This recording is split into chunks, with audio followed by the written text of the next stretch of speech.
യുടെ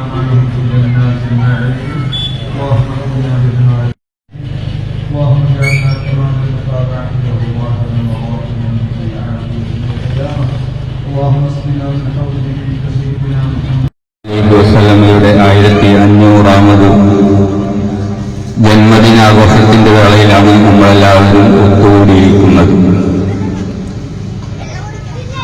നമ്മുടെ ഈ വേദിയുടെ ഒക്കെ ബറക്കത്ത് കൊണ്ട് അല്ലാഹു നമുക്ക് രണ്ട് ലോകത്തും ഹൈർ നൽകി അനുഗ്രഹിക്കട്ടെ. നമ്മുടെ പരിപാടികളൊക്കെ നമുക്കറിയാം. ഇന്നലെ രാവിലെ നടന്ന മൗലിദും ഇന്നത്തെ ഘോഷയാത്രയും ഇന്ന് നാളെ നടക്കുന്ന പരിപാടികളും അതുപോലെ നമ്മുടെ ഹബീബായ റസൂലുള്ളാഹി സ്വല്ലല്ലാഹു അലൈഹി വസല്ലം നടത്തിയ അന്നദാനവുമൊക്കെ അതിനുവേണ്ടി നിരവധി സഹോദര സഹോദരിമാർ അകമഴിഞ്ഞ് സഹായിച്ചിട്ടുണ്ട്, സഹകരിച്ചിട്ടുണ്ട്. പ്രത്യേകിച്ച് നമ്മുടെ ചെറുപ്പക്കാർ അതിൽ എടുത്തു പറയേണ്ടതാണ്. നിങ്ങൾ നോക്കൂ, നമുക്കറിയാലോ നമ്മുടെ പൂർവ്വ വിദ്യാർത്ഥികൾ ഇന്നത്തെ ദഫ് ഒക്കെ വളരെ നമ്മുടെ യാത്രയിൽ ഏറെ ശ്രദ്ധേയമായ കാര്യമാണ്. ഇതിന്റെ